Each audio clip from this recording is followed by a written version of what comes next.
nossa unidade em Jesus.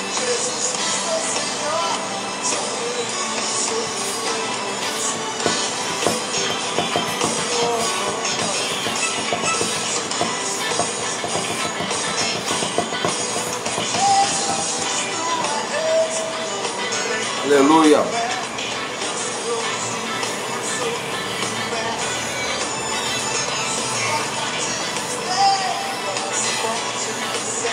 Por isso temos uma vida na glória, para sempre louvemos, irmão. Shalom, shalom, gente. Rose, Vaz, Marileia, Carla, Andréia Blanco, Apóstolo Lara, saudade. Bom te ver aqui.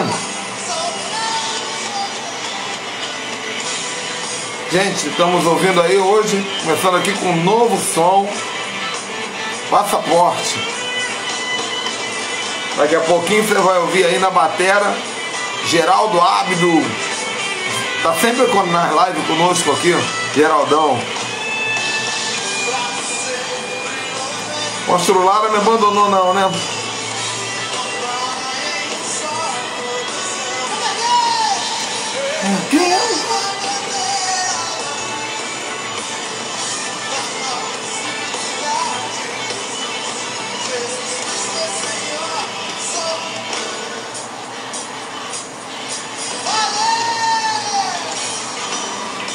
Chegando, vamos chegando.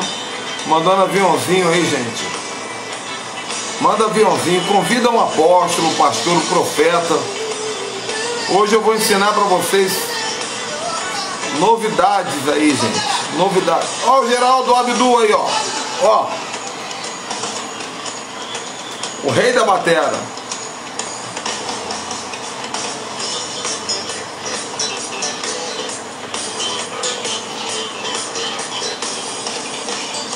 Mandar um aviãozinho pro Abdu.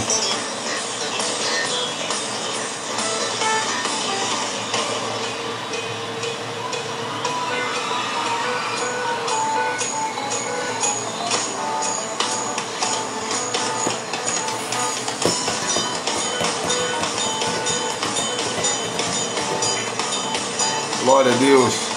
Shalom Adonai.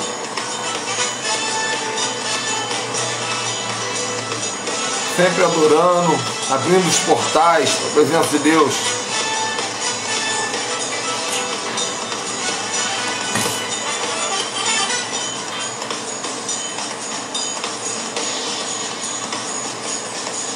Olha aí, ó, nosso grande Geraldo Abdu na bateria.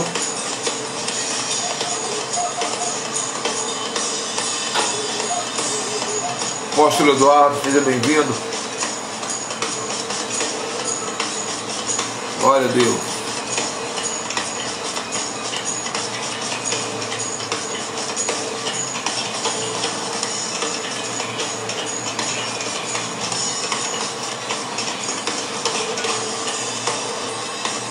Glória a Deus. Vamos começar, gente? Então, deixa eu diminuir aqui o som. Aleluia. Vocês vão ouvir um ruidinho porque o meu ventilador tá ligado, né? Mas aleluia, glória a Deus. Hoje nós vamos falar. Vocês sabem que esse ano nós decidimos trabalhar umas lives individuais. No ano passado eu apresentei para vocês muitos apóstolos da nação, profetas, cantores, adoradores. Mas nesse ano eu quero apresentar a vocês a cultura hebraica, bíblica, raiz. Porque tem muita gente que prega sobre a cultura judaica, mas comprando o livro evangélico. O evangélico que aprendeu do outro evangélico, que aprendeu do outro evangélico, que aprendeu do outro evangélico, que aprendeu do Yosef Akiva no congresso de Gideões, sabe?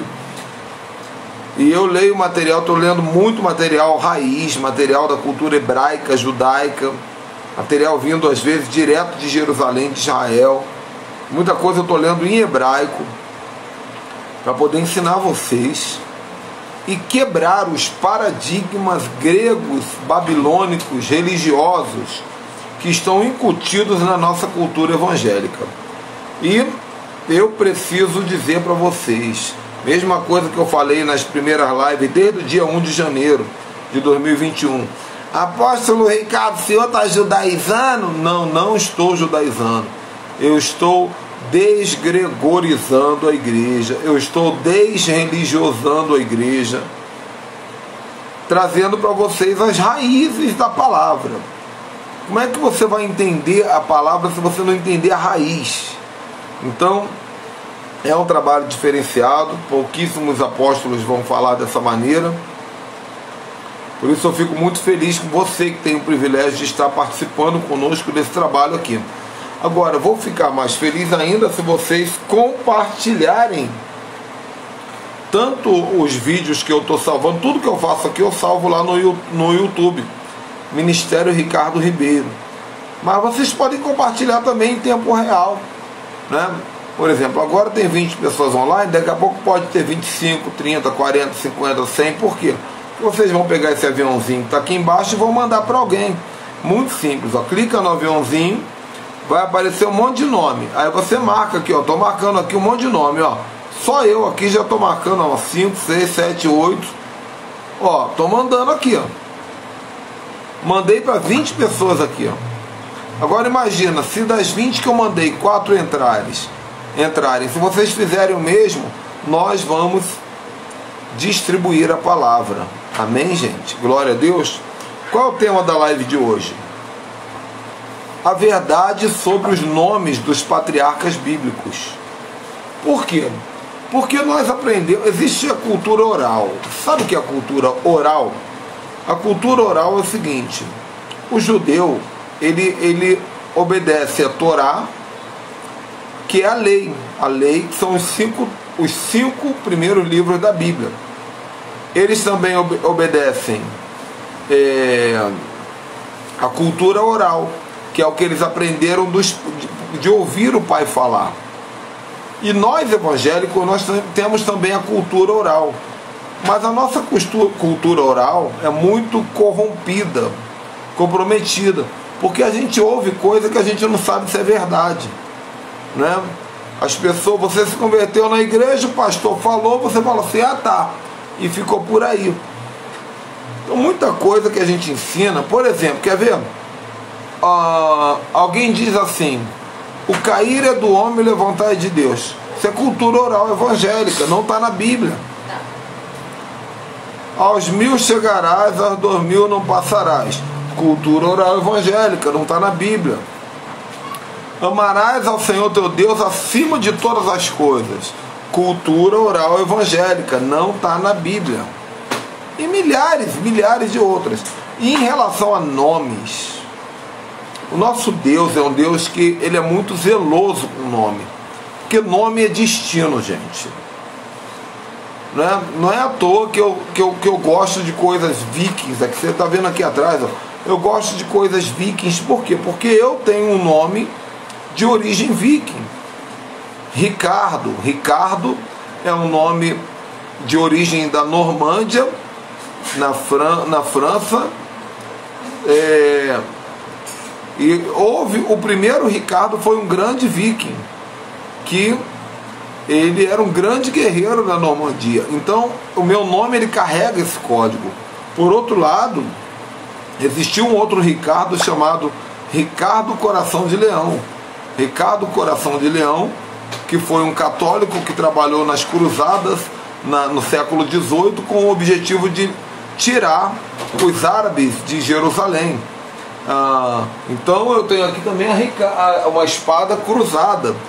É do maçom? Não é do maçom não. Uma espada em homenagem ao Ricardo Coração do Leão. Tem nada a ver com maçonaria. Por quê? Porque a minha identidade, ela revela-se nas coisas que eu faço. Por isso que quando Deus via um nome, faltando uma letra, faltando um detalhe, Deus corrigia nomes, porque nomes são identidades.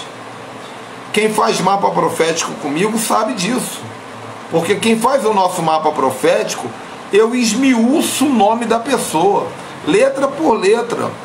Entendeu? Por exemplo, se eu for fazer o mapa profético do Márcio aqui, por exemplo, ó, Márcio, tem o Márcio Bezerra aqui. Primeira coisa que eu vou fazer, eu vou pegar a letrinha M, eu vou falar, o M no hebraico é Mem, que significa água e sangue. Vou explicar o que é o sangue e a água indo para as nações. Depois o A é o Aleph. O Aleph fala de paternidade e de governo, de liderança. Depois o R de Márcio é o Resh do hebraico, que significa primogenitura, unção de primogênito. Só que são várias linhas, é um texto enorme que eu explico letra por letra. Depois o C, que é o Kaf, eu explico. Então o mapa profético eu explico tudinho. Depois eu pego o significado, o que significa Márcio, o que significa bezerra, o que isso tem a ver com o reino de Deus. Tem algum paganismo aí? Tem alguma maldição para a gente quebrar, ressignificar? Por exemplo, hoje eu fiz um mapa de uma moça chamada Vitória. E eu descobri que Vitória é o nome romano de uma deusa que eles invocavam. Os generais romanos invocavam a deusa Vitória. Ah, pastor, então esse nome é do diabo? Não. Você faz uma oração de ressignificação profética, dizendo: Senhor, a partir de agora, toda vez que meu nome for falado Vitória, que seja visto no mundo espiritual a vitória da cruz, a vitória da ressurreição, né? Regina Célia, o nome da minha mãe. Rainha dos céus, é o nome de um demônio, o pior demônio que tem, a Babilônia. Só que se a pessoa quer, ela faz uma ressignificação, fala: Rainha dos céus, eu sou filha do rei, vou casar com o rei é Jesus, Rainha dos céus. Isso eu faço no mapa profético. Quem quiser fazer o mapa profético comigo, é só adquirir. É um trabalho tremendo, tem um custo. É só você ver aqui no meu stories depois que você vai ver quanto custa, como funciona. Mas o que eu quero dizer para vocês é que Deus é muito zeloso com o nome. Pega a chave com tua mãe para sair, que tá só precisar. Então eu quero aqui, irmão, corrigir algumas teologias que inculcaram na cabeça da igreja sobre nomes. Por exemplo, vamos começar com o pai Abraão. Qual era o nome original de Abraão? Abraão, o nome original de Abraão era Abrão. Abrão, Abrão. Na verdade, em hebraico é Avram. Avram. Porque Ab, no hebraico, escreve Av. Tanto que tem o mês de Av, que é o mês da paternidade. Então, Avram, o que nós aprendemos na cultura evangélica? Que Abrão é pai exaltado e Abraão, com A a mais, é pai de multidões. É quase isso, mas não é isso. Abrão, ou Avram, significa pai excelso. Pai excelso. No árabe, porque o árabe também acredita em Abraão, né? Os árabes também acreditam que são filhos de Abraão. Então é Ibrahim. Se você conhece alguém chamado Ibrahim, é a mesma coisa que Abraão, só que na língua árabe. O que significa excelso? Excelso significa aquele que se distingue por seu brilhantismo e por suas qualidades, alguém ilustre. Então o nome de Abraão, antes de ser Abraão, era Abrão. Não era pai exaltado, era pai excelso. Isso é importante por quê? Porque exaltado dá a ideia de que o cara se exaltava. Não é isso.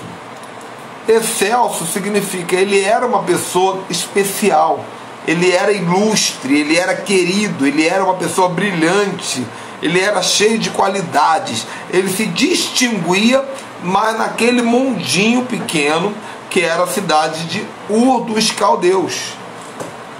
Então a palavra Ab significa pai, Irão significa excelso. Ok, gente?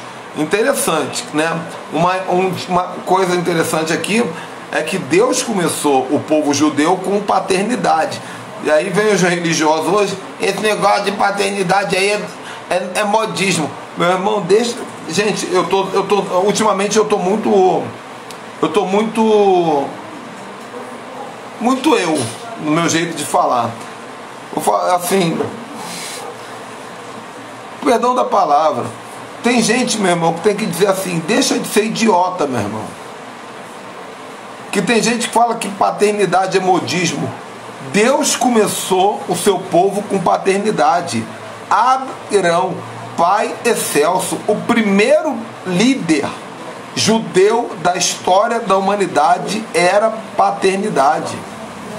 Só que era excelso. Deus não queria um pai excelso. Deus queria um pai de multidões. Entende? Então, quando Abraão ouve a voz de Deus e resolve obedecer a Deus, o que que acontece? Deus coloca um A mais no nome de Abrão. E esse A, na verdade, na língua hebraica, é um Aleph, a primeira letra, que simboliza paternidade. Então, Abrão já era pai excelso, mas agora ele recebeu um Aleph, que é a paternidade divina. E quando você recebe sobre a sua paternidade a paternidade divina, você deixa de ser um pai excelso, brilhante, inteligente, capaz, bonitão, e se torna um pai de multidões. Você está entendendo o que eu estou querendo dizer aqui, gente? Vocês estão entendendo até agora? Porque eu tenho bastante para falar. É o que o Anderson está dizendo. O lugar onde você mais encontra a orfandade é na igreja evangélica e nas religiões. Por quê? Porque os líderes não querem que as pessoas sejam curadas, porque é mais fácil você controlar e você mamar na teta de quem não é curado. E a paternidade oferece cura. Abraão se converteu quando ele ouviu a voz de Deus. Ele decidiu a seguir ao Deus desconhecido. Naquela época ele morava numa cidade muito idólatra e ele era filho de Terá. E Terá era o dono de uma loja, de uma fábrica de estátuas, de escultura de deuses de todos os tipos, porque Ur dos Caldeus era uma terra politeísta, acreditava em vários deuses.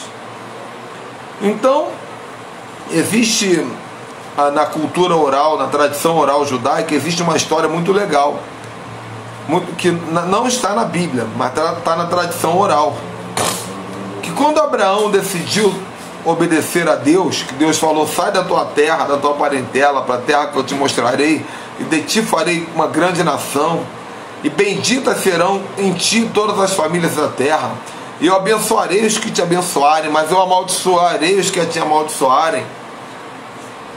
Diz a história que Abraão entrou na loja do pai dele e quebrou todas as estátuas. Quebrou todas as estátuas, sem o pai ver, de noite. Só que ele deixou uma única estátua de pé. Escuta isso. Ele deixou uma única estátua de pé. Essa estátua de pé era de um deus que carregava um machado na mão, parecido com esse machado que está aqui em cima. No dia seguinte, o pai de Abraão chegou para ele e falou assim: meu filho, você viu o que aconteceu aqui? Está tudo destruído. Todas as estátuas estão quebradas. Quem quebrou essas estátuas? Quem quebrou os altares? Quem quebrou os deuses? E Abraão, agora já com o nome mudado, muito sonso, apontou para a estátua que ele deixou inteira com o machado e falou assim: ué, deve ter sido aquele ali, ó, é o único que está inteiro. Aí Terá, o pai de Abraão, falou assim: ah, você vai me dizer que uma estátua vai quebrar as outras? E Abraão falou assim: e você quer que eu acredite nessa estátua, se nem você consegue acreditar nela? Então a história da saída de Abraão de Ur dos Caldeus, ela é acompanhada dessa lenda de que Abraão, ele confrontou o pai dele no momento que ele entendeu que o nosso Deus não precisa de imagem de escultura, porque ele por si só é Deus. Tá bom? Abraão não significava pai exaltado. Abraão significava pai brilhante. Era uma pessoa prestigiada, brilhante, de excelência, e por isso Deus o chamou. e também o chamou porque ele já era pai, ele já tinha a essência de pai. Abrão podia ser excelso, mas já era pai. E Deus queria alguém com coração de pai. Deus procura pessoas com coração de pai. Pode ser um pai vacilão, com pecados, com falhas. Deus corrige teu nome, Deus alinha o teu destino. Mas você precisa ser pai, paternidade. Agora vamos falar de Sarai. Sarai, a mulher, continuem convidando pessoas, gente. Sarai, a mulher de Abraão. Depois o nome dela foi mudado para Sara, não é isso? Então, quando é que o nome dela mudou? Quando ela aceitou, quando ela se converteu à cultura hebraica, que depois passou a ser chamada de judaísmo. No momento que ela se converteu, que ela aceitou o Deus de Abraão, Deus tirou o nome dela. Agora Deus, ao invés de acrescentar uma letra, ele tirou. Porque em Abrão ele acrescentou um Aleph, a letra A, que significa paternidade, para quem está fazendo estudo comigo de manhã no Zoom. Mas de Sarai ele tirou uma letra, ele tirou o I, que é o Iod. O que é o Iod? O Iod é a menor letra do hebraico, que significa que Deus pega coisas pequenas e faz tornar grandes. Por isso que o Iod, ele está nos nomes mais importantes do judaísmo. Jerusalém, começa com I, ó. Israel, Isaac, Yaakov, Jacó, né? E tantos outros nomes começam com I. Por quê? Porque Deus sempre começa com uma centelha de algo pequeno que ele faz fazer grande. Mas em Sara, ele tira o I, ele tira o Iod. Por quê?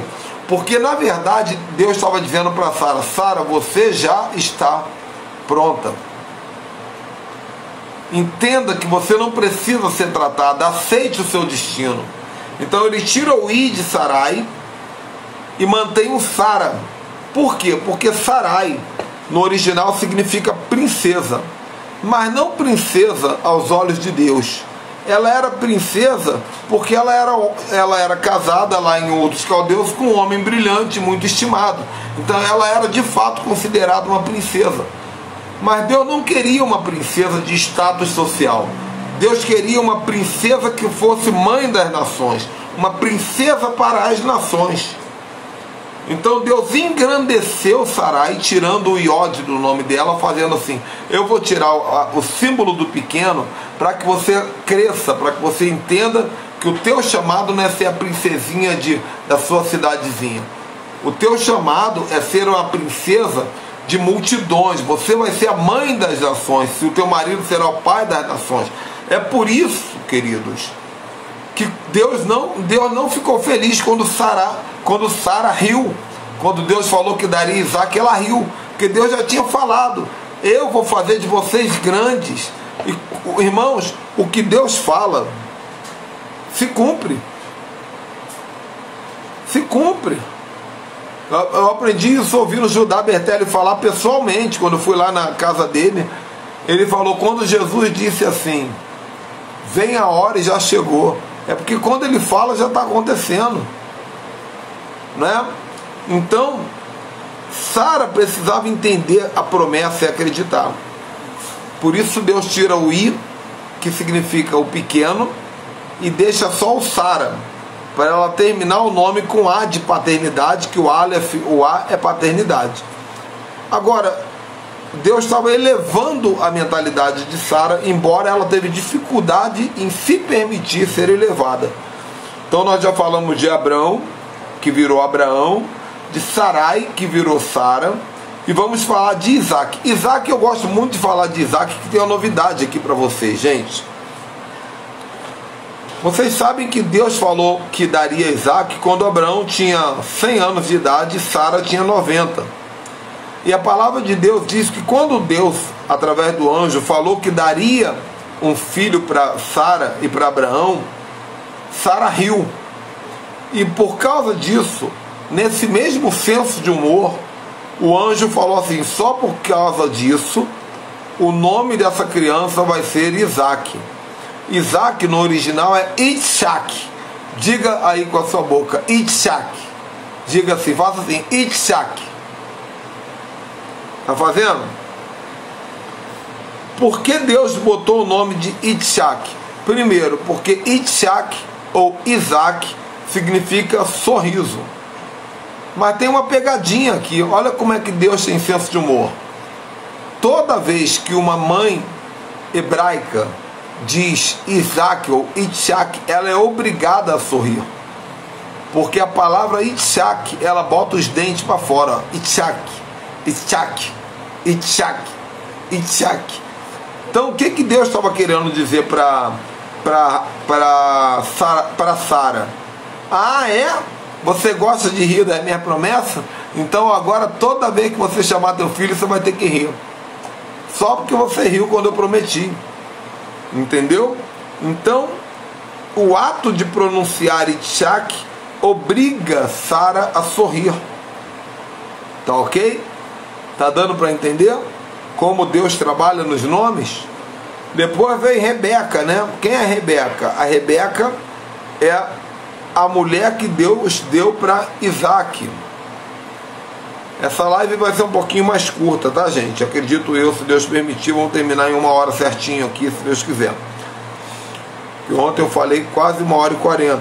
Rebeca, a palavra Rebeca, ela vem da raiz hebraica Reviká, que significa unir. Agora, quem já fez seminário de batalha espiritual no casamento comigo sabe que o que é unir, gente? O que é unir? Rebeca significa unir. Existe uma diferença entre união e unidade. O que é união? União, além de ser uma marca de açúcar, né?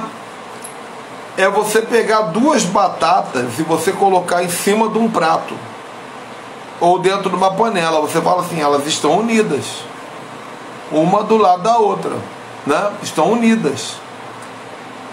Mas união aqui no sentido de Rivka, Rebeca, não tem a ver com união de unir, tem a ver com unidade. Qual é a diferença de união para unidade? União são 2 batatas dentro da panela, unidade é um purê. E por que isso é importante falar? Porque Rebeca aqui ela representa casamento. O que é casamento? Casamento é união? Não, casamento é unidade. Por isso que Deus é contra o divórcio. Porque é impossível divorciar um purê de batata, como alguém colocou aí.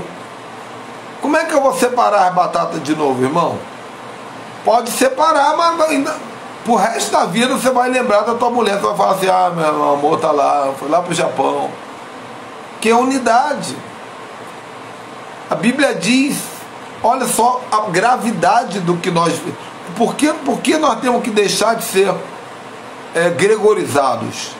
Olha a gravidade. A primeira mitzvah que Deus deu, o primeiro mandamento que Deus deu: deixará o homem seu pai e sua mãe, se unirá a uma mulher e se tornarão uma só carne.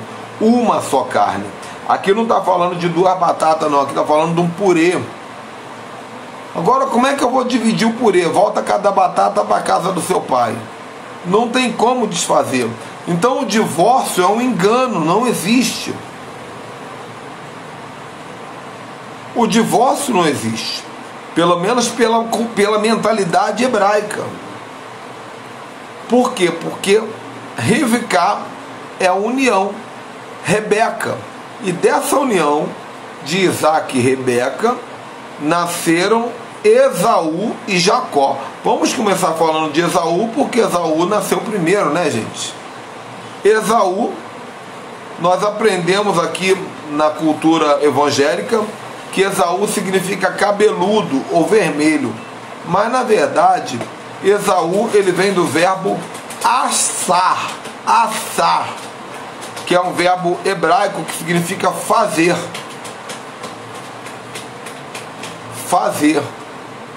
né?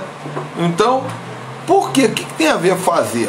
Isso é muito apropriado, porque já que desde o momento do seu nascimento todo o corpo de Esaú já veio todo cabeludo, diz a história que ele nasceu todo cabeludo. Esaú nasceu todo peludo. E isso, de acordo com a mentalidade daquela época, ele já nasceu feito. Eles diziam, já nasceu feito, homem feito. Por isso que essa palavra assar, que significa fazer, vem de homem feito, acabou sendo transliterada culturalmente com o passar dos anos para cabeludo. Mas no hebraico é achar ou assar, que é a mesma palavra que vai dar origem a Esau ou Achaú, que é Esaú. Amém, queridos? Está complexo para vocês? Então, diz a Bíblia lá em Gênesis capítulo 25, versículo 25, todo o seu corpo era coberto com um manto de pelos, porque ele já estava feito de pelagem desde sua infância. Esaú. De Esaú, logo depois nós vamos pular para Jacob, ou tradicionalmente, como nós gostamos de chamar, de Jacó. Jacó é um dos que eu também tenho muita emoção em falar, porque Jacó, o que significa Jacó, gente? Escreve aí. É bom que eu dou uma respirada, que eu acabei de chegar da rua agitado e vou sair de novo assim que acabar a live, para receber um casal de pastores que veio me visitar de outro estado. Que honra! Um dia todos vocês virão aqui me visitar e passar um tempo comigo. O que significa Jacó? Cadê os evangélicos aí? Gente, ó, parou, a audiência parou. Vocês não estão convidando mais ninguém, né? Estou esperando vocês escreverem. O que significa Jacó? Todo mundo está com medo de errar. Aí fica o dedinho assim, doido para digitar, mas não digita. Digita o que você aprendeu, irmão. Não vou tirar ponto de ninguém, não. O que você aprendeu que significa Jacó? Trapaceiro, olha. O que mais?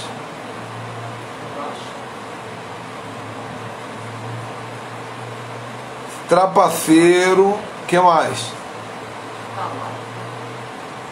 Google. Ô, gente, vocês se converteram ontem? Ah, agora sim, ó, trapaceiro, enganador, usurpador. Isso você ouviu alguém ensinar na igreja. Mas Jacó nunca foi trapaceiro, nem usurpador, nem enganador. Jacó foi oportunista. Jacó foi oportunista. O que significa oportunista? Aquele que aproveita a oportunidade. Guarda isso. Tira essa ideia da tua cabeça que Jacó era usurpador, né? Jacó, ele vem, a palavra Jacó no original, sabe o que significa? Ela vem da mesma raiz hebraica que calcanhar. Calcanhar. Eu estou aqui para ensinar a verdade para vocês, gente. Por isso que Jacó nasceu agarrado no calcanhar do irmão dele. Nasceu gêmeo com Esaú, mas agarrado, ele veio um pouquinho depois, que ele veio agarrado no calcanhar. Agora, isso aqui tem dois significados. Pega essa visão. Primeiro significado. Preste atenção, pare de adivinhar. Todo espírito de adivinhação agora cai por terra em nome de Jesus. Entrem na mente do aprendizado para serem moldados pela palavra.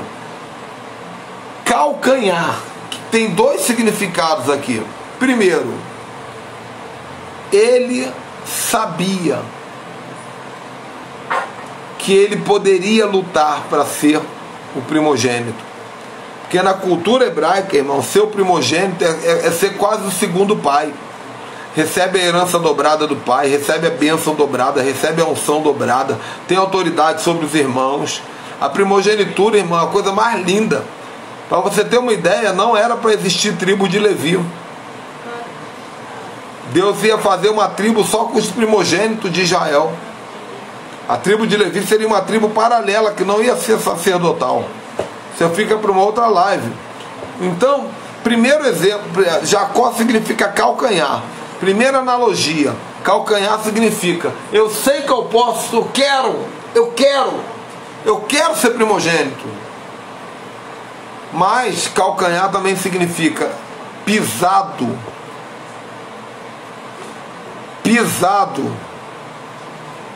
Entende? Por quê? Porque se havia um calcanhar sobre ele, havia um pé sobre a cabeça dele. Então Jacó nasceu com esse estigma, e ele cresceu com esse estigma de quem era pisado pelo irmão. E ele aceitou esse estigma a vida inteira. Enquanto o irmão saía para caçar, voltava com o búfalo nas costas, voltava com escudo, com machado, com arco e flecha, Jacó ficava em casa sendo subjugado, sendo humilhado, cozinhando. O irmão falava, tô com o búfalo aí, ó, faz a comida para mim aí, ó. E ele fazia. Então tem gente que aceita ser pisada, calcanhar. Por isso que Deus aprovou o momento em que Jacó falou assim, eu não quero mais ser pisado, eu vou lutar pelo que eu quero. E o que ele queria desde o ventre? Ele queria primogenitura. E você só vai conseguir na sua vida aquilo que você decidir lutar, irmão. E uma coisa que eu vou te ensinar, primogenitura se compra, é bíblico. Se você tem um irmão mais velho que está, desculpe a palavra, me perdoe a palavra, por favor, me perdoe, mas eu vou falar. Se você tem um irmão mais velho que está cagando e andando para primogenitura, oferece 100 reais para primogenitura, irmão. Fala para ele, irmão, você quer 100 reais? Você quer 200 reais? Para quê? Eu quero a primogenitura. Tá bom. Compra a primogenitura. Lá na frente você vai ver a primogenitura se cumprir. É pecado comprar primogenitura? Não. Negocia a primogenitura, porque tem muito mané aí que é primogênito e nunca vai viver a unção da primogenitura. Igual lá na parábola do filho pródigo, o primogênito vivendo como escravo, enquanto o filho pródigo recebendo o anel e recebendo perdão. Então Jacó, ele não era um usurpador, ele comprou a primogenitura, ele era um oportunista, ele era um negociador, ele era um visionário, ele era um empreendedor, ele sabia valorizar o que o outro não valorizava. Ele era um negociador, ele comprou. Jacó roubou a primogenitura do irmão? Não, ele não roubou a primogenitura não, ele pagou por ela, ele pagou um prato de lentilha. Se o irmão cobrou barato, o problema é dele. Está na Bíblia, irmão. Outra coisa, Jacó entrou quando o pai estava velho para morrer, Jacó entrou com a pele de animal bem peluda, que ele arrumou lá, um animal peludo, vestiu o corpo, ensanguentado, para fingir que era Esaú para pegar a bênção, porque ele precisava que o pai carimbasse na cabeça dele a legitimação da primogenitura. Aí sim ele usou de uma estratégia, né? Qual foi a estratégia? O pai sabia, presta atenção no que eu vou falar. O pai sabia que Esaú era peludo. O pai estava cego, estava morrendo, não estava enxergando bem, estava velho. O pai estica a mão, bota a mão no pelo, fala assim, quem está aí? Quem está aí?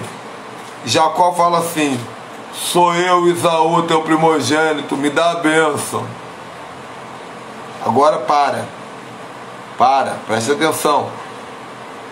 O pai Isaac diz assim, ué, o pelo é de Esaú, mas a voz é de Jacó.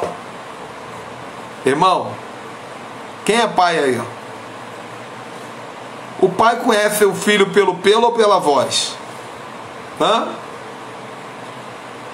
O pai conhece o filho pela barba ou pela voz? Pelo pelo ou pela voz?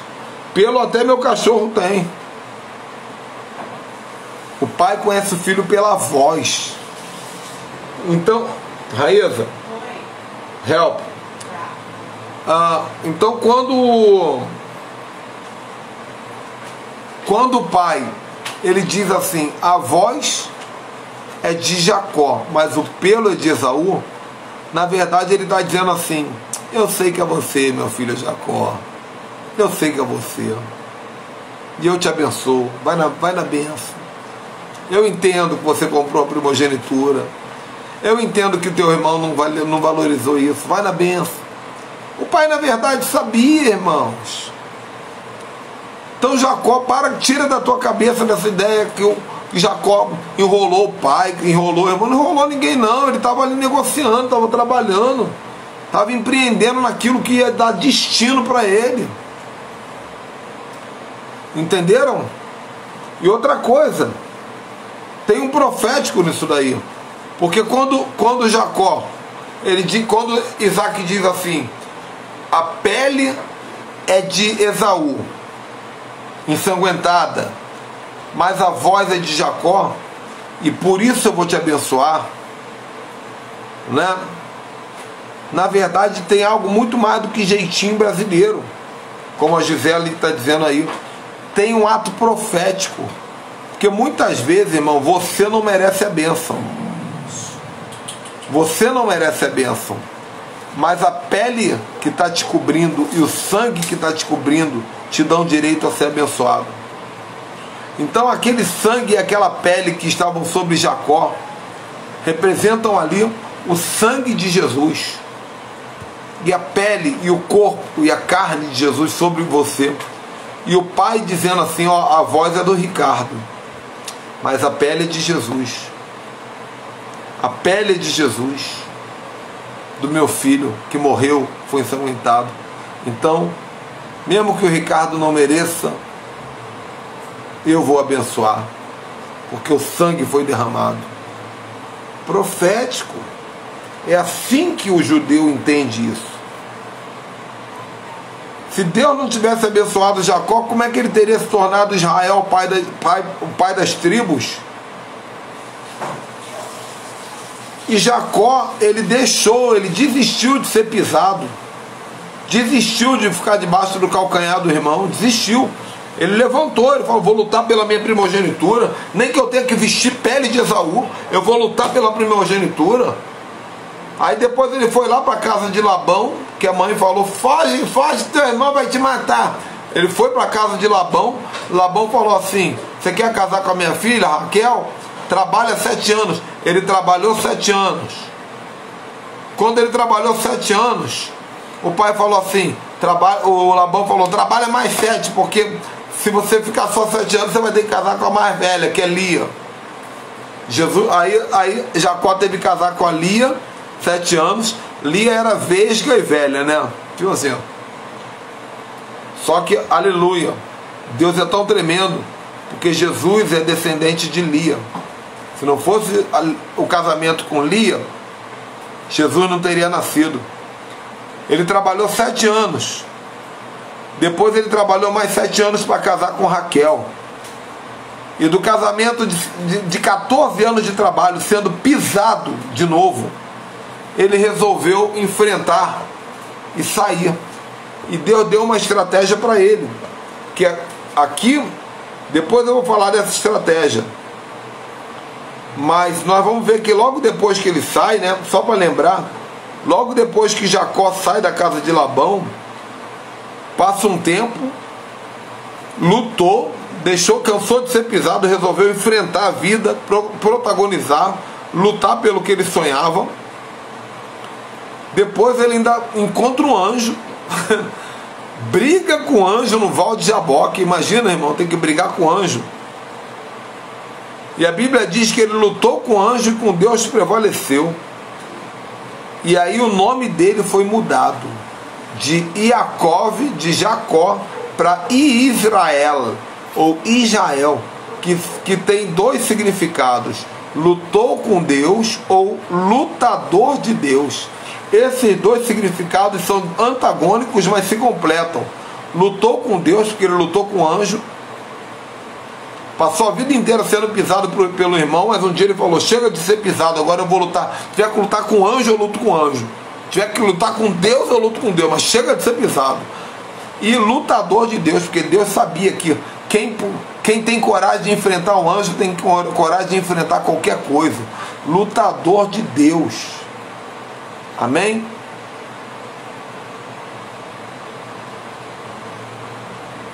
Bom, Raquel, vamos falar de Raquel. Nossa filha Paula aqui está dizendo, ó, Lia era o plano de Deus e Raquel foi resultado do desejo humano. É verdade, mas desejo humano também é bênção, gente. A gente não pode também desprezar o desejo humano. Deus honrou. Raquel foi fundamental para a criação das 12 tribos, né? Então, Raquel significa ovelha. Ovelha, você acredita? E Jacó trabalhou 14 anos por uma ovelha. Aleluia. Tem pastor que não consegue lutar 2 dias por uma ovelha, né? Jacó trabalhou 14 anos por Raquel. Foi pisado por Labão, enganado. Trabalhou 14 anos por uma ovelha. Mas depois de 14 anos, Deus falou para ele assim: já que você é capaz de cuidar de uma ovelha, de buscar uma ovelha, de lutar por uma ovelha, de dar 14 anos da tua vida por uma ovelha, porque você ama uma ovelha, eu vou te dar uma estratégia.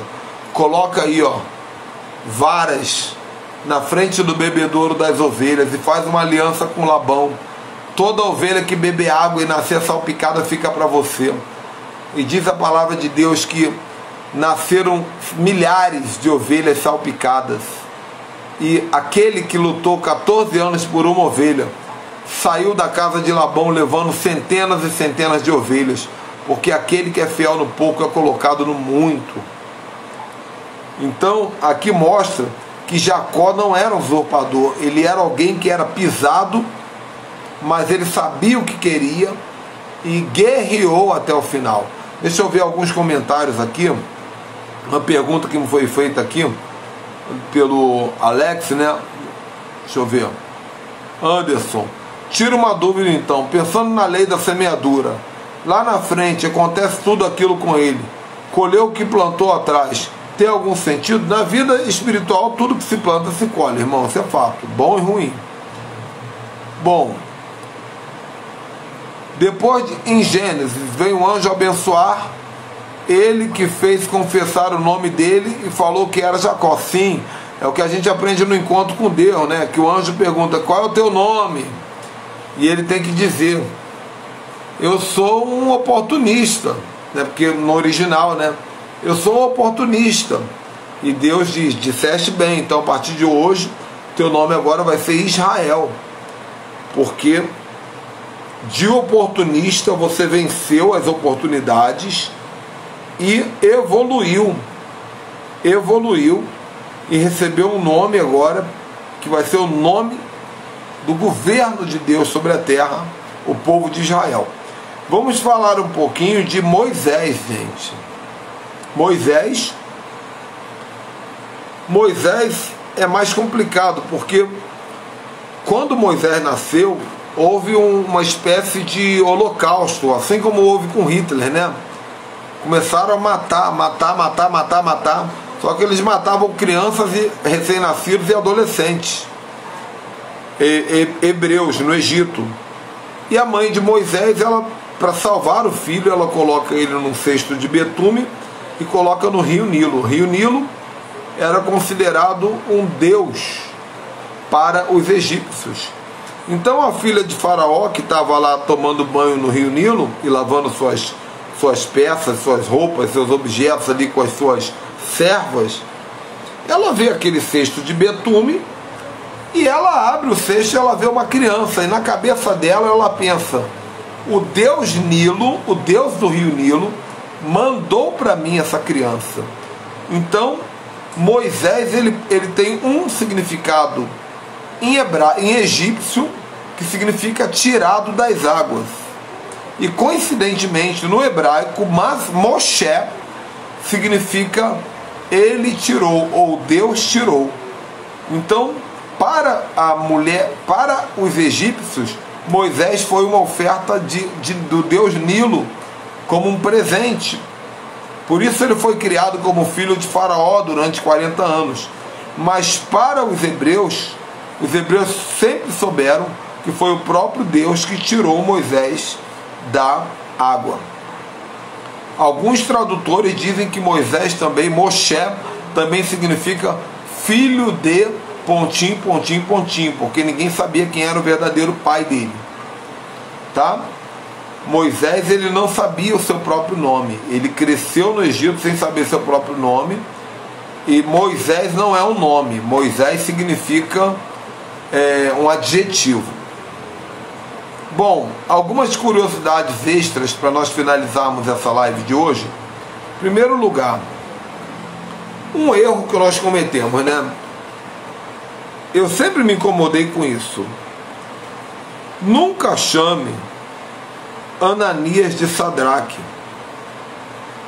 Nunca chame Misael de Mesaque. Nunca chame Azarias de Abednego. Não fale Sadraque, Mesaque e Abednego. Por quê? Porque esse não é o nome deles. O nome desses rapazes, que na verdade eram 4, né? Daniel, Ananias, Misael e Azarias, que foram tirados da Babilônia e levados para o cativeiro, tirados de Jerusalém e levados para o cativeiro babilônico. Na verdade, tirados de Israel, né? Esses homens, eles tiveram seus nomes mudados pelos babilônicos. Então Daniel, que tem um nome lindo, que significa Deus é meu juiz, recebeu o nome de Beltesazar, que significa aquele que guarda os segredos de Baal. Ananias, que significa Deus é gracioso, outro nome lindo, recebeu o nome de Sadraque, que é comando de Acu, ou o comandado pelo sol. Misael, que significa quem é como Deus, recebeu o nome de Mesaque, que é quem é como Acu, ou quem é como o sol. E Azarias, que significa a quem Deus ajuda ou ajudou, recebeu o nome de Abednego, que é o servo do sol. Aí a gente canta assim: Sadraque, Mesaque e Abednego entraram na fornalha e não tiveram medo. Você tá cantando usando nomes babilônicos, irmão.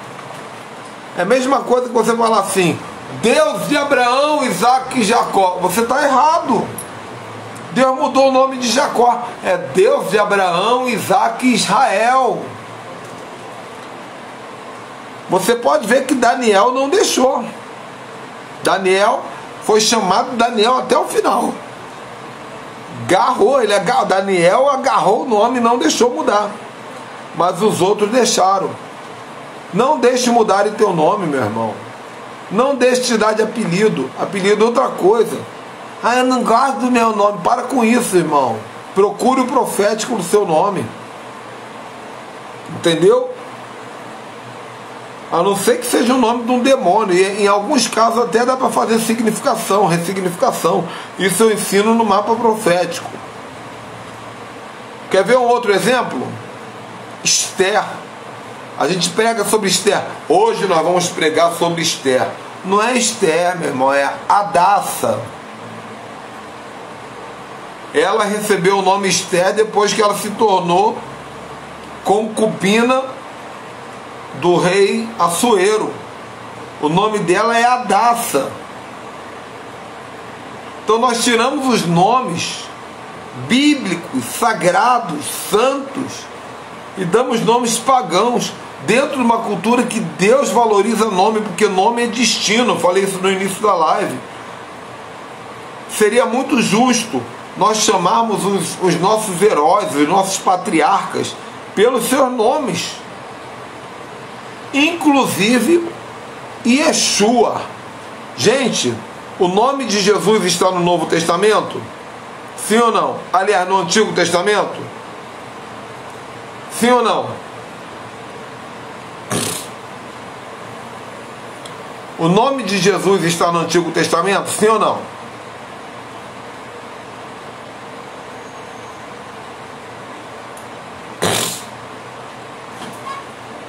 Estou perguntando.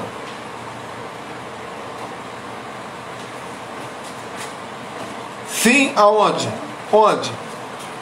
Onde é que o nome de Jesus? Me diz o versículo aí que eu quero ver.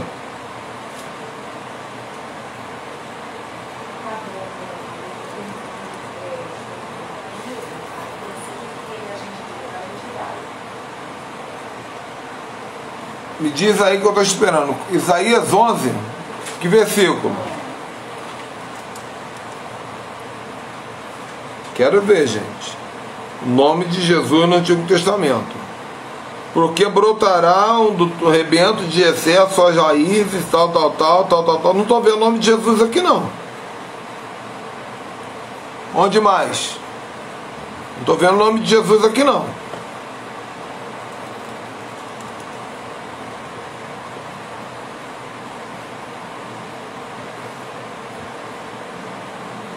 Eu estou perguntando cadê o nome de Jesus no Antigo Testamento. Emanuel em Isaías não. Emanuel ele será chamado. Mas estou falando o nome Jesus. Jesus. Onde é que está escrito o nome Jesus no Antigo Testamento? Para de me enrolar, gente. Não vem me enrolar não, porque comigo não rola. Maravilhoso, Deus forte.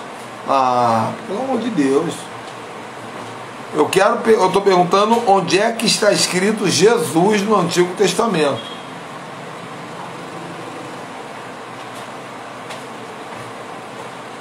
Vocês querem ver? Vocês querem ver? Eu tenho um livro, gente, só tenho um e-book agora. Se vocês quiserem, eu vendo a minha coleção de e-books, são 12 e-books por R$100. Eu mando tudo pelo WhatsApp. Inclusive vai o Davi Apostólico, Batalha Espiritual no Casamento, Nome de Deus, Calendário de Deus, Axerá, o Espírito por trás da árvore, Intercessão, Adoração. Meus melhores livros em e-book. R$100 você recebe no seu WhatsApp em PDF. E tem um livro chamado Nome de Deus. Quem prefaciou esse livro foi o apóstolo Léo. Lá em Jerusalém, sentado na Praça de Sião, ele prefaciou esse livro para mim. Você quer saber onde o nome de Jesus aparece? No Antigo Testamento? Dezenas de vezes, talvez centenas. Só vou dar uma. Gênesis 49, 18. Abre aí, ó. Gênesis 49, 18. Quem abriu diz abrir. Vamos lá. Quem abriu, escreve aí. Abrir.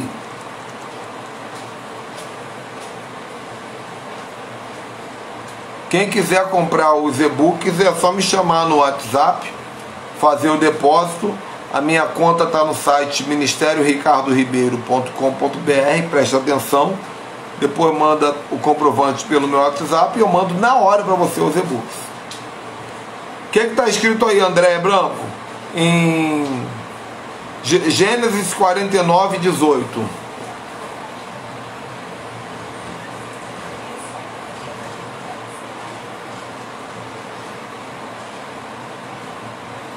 Vou dizer para vocês o que está escrito em Gênesis 49, 18. Gênesis, gente, eu estou falando em Gênesis. A tua salvação eu espero, ó Senhor. Isso, André marcou aqui, vou até fixar aqui, ó. A tua salvação eu espero, ó Senhor. Agora você sabe o que significa? A Bíblia não foi escrita em português, ela foi escrita em hebraico. Você sabe o que está escrito aí no lugar de salvação, no hebraico, no original? Yeshua. Então na Bíblia está escrito aí: Yeshua, eu te espero. Você vai ver isso, ó. Salmo 95. Vinde e cantemos ao Senhor, Ele é Yeshua. Tem vários versículos. Ó, Salmo 24, 5. Este receberá a bênção do Senhor e a justiça de Yeshua. O nome de Yeshua aparece dezenas e dezenas e dezenas e dezenas de vezes. Ah, pastor, mas então por que o nome de Jesus não aparece? Porque não traduziram, esconderam do Antigo Testamento. Sabe por quê? Porque o nome do Senhor nunca foi Jesus. Jesus é uma invenção grega que aliás significa ele é cavalo, né? E Jesus significa ele é cavalo. Ah, mas então se eu falar Jesus ele não ouve? Ouve, ele é tão bom, gente, que ele ouve. Se você também me chamar de Jeremildo, eu vou te atender, irmão. Pode me chamar de Jeremildo, que eu vou te atender com muito amor, porque eu gosto de você. Mas o nome dele não é Jesus. O anjo falou, ele será chamado Yeshua, porque salvará o povo de seus pecados. Porque Yeshua significa salvará. No original está escrito, ele chamará Yeshua, porque ele Yeshuará o povo. Entendeu? Então, um Deus tão zeloso com o nome, e o nome do filho dele nós deixamos trocar. Entende, gente? Então, esse conteúdo que eu queria compartilhar com vocês. Espero que vocês tenham amadurecido um pouquinho mais, evoluído um pouquinho mais. Amanhã talvez não tenha live, porque eu vou ter que dirigir durante o dia. Não sei se vou chegar a tempo, mas se eu chegar, eu prometo que vai ser uma grande surpresa para vocês, né? E procurem estudar o hebraico. O hebraico é muito fácil. Eu estou dando aula de hebraico todo dia de manhã, toda terça, quinta e sábado, para aqueles que têm paternidade espiritual conosco, para aqueles que têm aliança. Nós damos o Zoom. Pastor, eu quero participar. Entra debaixo da nossa paternidade, né? Bom, se tiverem dúvidas, perguntem para o Espírito Santo, perguntem para o Google também. Google é muito bom. Ou podem mandar um WhatsApp para mim, se eu puder eu respondo. Essa é uma mentalidade hebraica, quebrando muitas crenças orais evangélicas. Confronta, mas ensina. E quem quiser o kit de e-books, é só me chamar, que eu envio para vocês. O mapa profético também, quem quiser adquirir o mapa profético, é só me chamar que eu envio para vocês. Amo vocês, sou grato pela audiência, que o Senhor abençoe a sua vida. Meu WhatsApp está no site ministerioricardoribeiro.com.br. Primeiro botão é o WhatsApp. O segundo botão, você entra num grupo para receber informações. E tem outros botões com muita coisa boa lá. Explore esse site que é uma bênção. Tchau, tchau. Deus abençoe.